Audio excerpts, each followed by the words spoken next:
Resilience isn't about bouncing back from what broke you. It's about pivoting when God leads you somewhere new. It's being strong enough to bend without breaking and faithful enough to move without having to have every answer. Hi, my friend, and welcome to the Bounce Back Black Woman podcast. I'm Dell, and with God's help, I've overcome some of the toughest trials in life that I could ever have imagined. Do you find yourself struggling to move beyond a heartbreak or a hardship, asking God, why me? Well, I'm here to help women just like you heal and build the resilience to overcome life's greatest trials. If you long for joy and confidence again, this podcast is for you. So grab your headphones and those hardships. Let's talk. Hey there, my friend, and welcome back to Bounce Back Black Woman. Now, if you've been walking with me for a while, you know that I like to keep it real with you.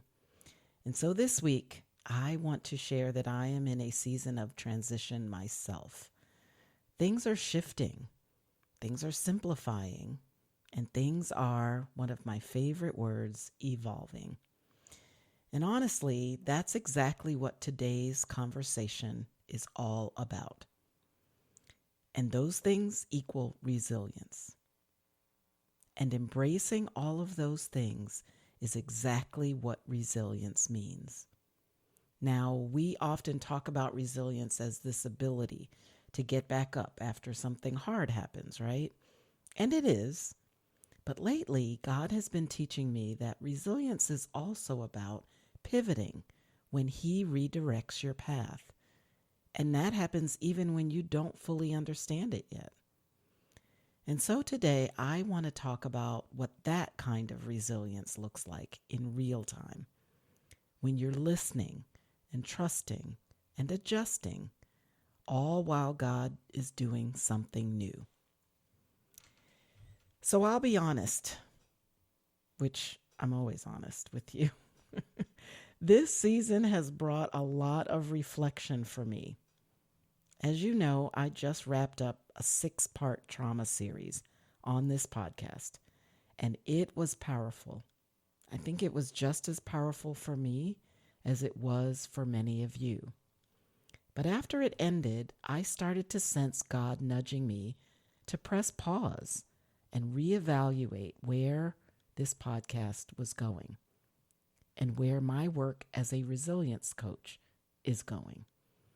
And there were many parts of my routine and even parts of my online presence that were feeling kind of heavy. For example, my Facebook group.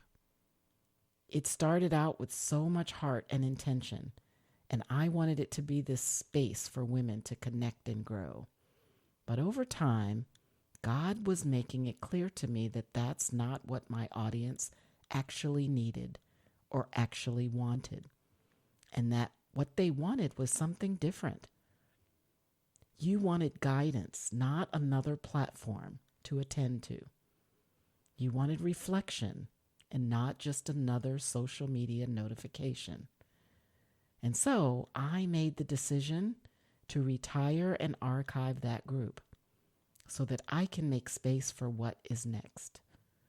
Now that might sound like a small thing to you, but let me tell you, it took resilience.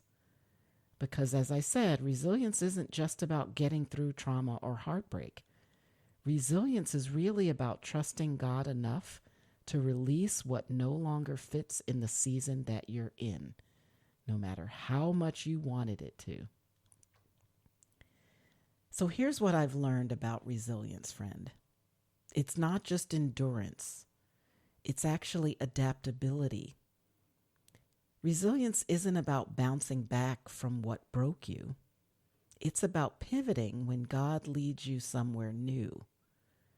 It's being strong enough to bend without breaking and faithful enough to move without having to have every answer.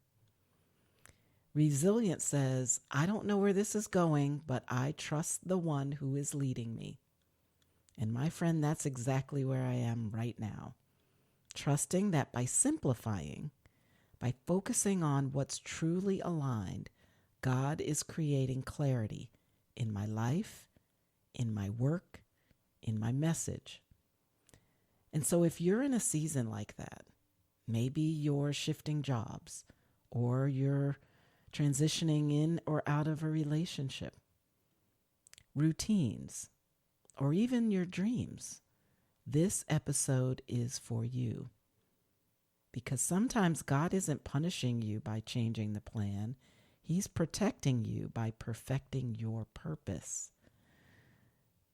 Now, there's a verse that's been sitting heavy on my heart lately, and it reads this: "For I am about to do something new.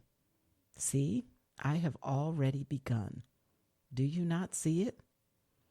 And that verse comes from Isaiah 43:19.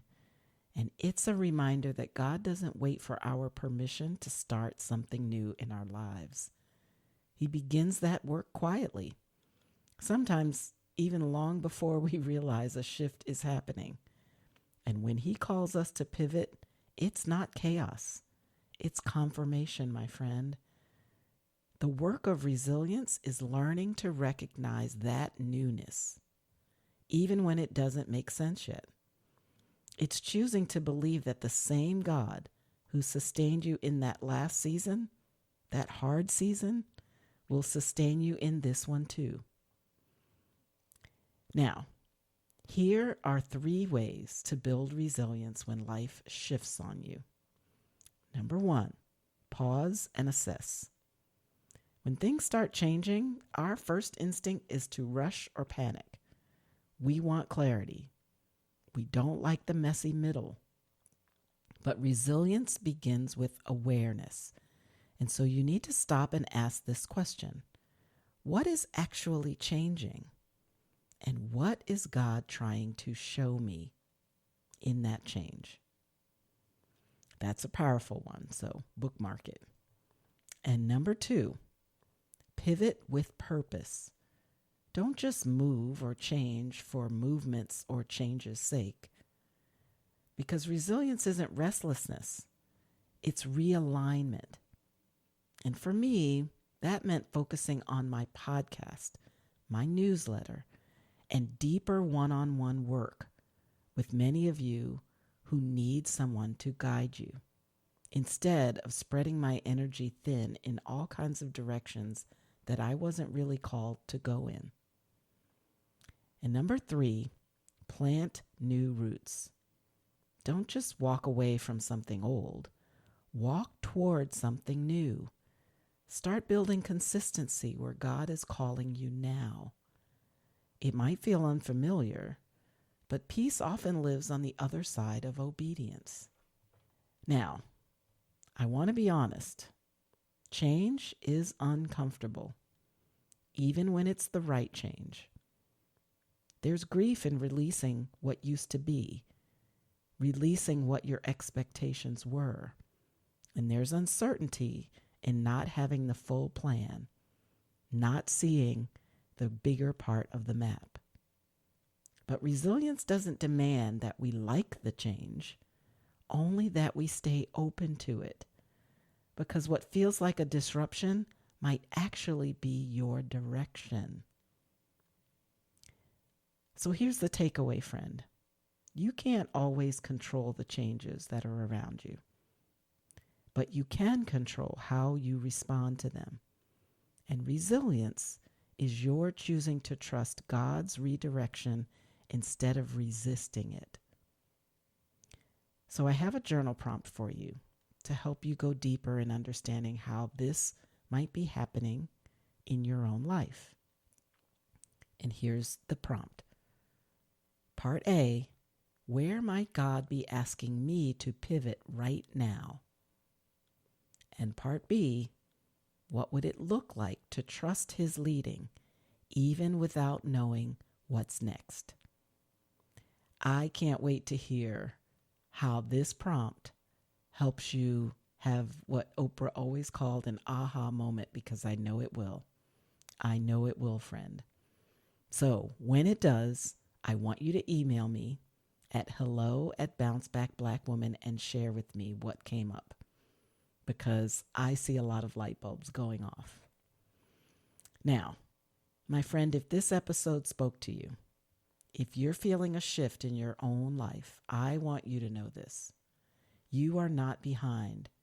You are being redirected. And that is where resilience is built. That's where resilience is fortified and embedded in your soul. It's not in perfection, but it's in practice. And as I simplify and move forward in my own journey, you can still stay connected with me right here on the podcast and through my weekly insider emails.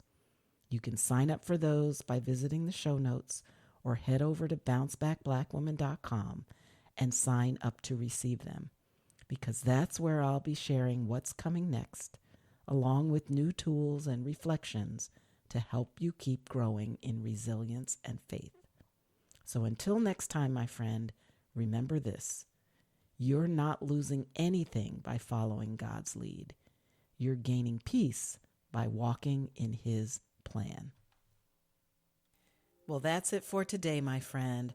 I really hope this episode inspired, encouraged, or just plain comforted you. If so, please share it with a friend who might be struggling in her own healing journey. And if you take a moment to leave a quick review on Apple Podcasts, you'll help other women find encouragement through their heartbreak. Remember that God is holding your hand along this journey, and guess what? I'm holding the other.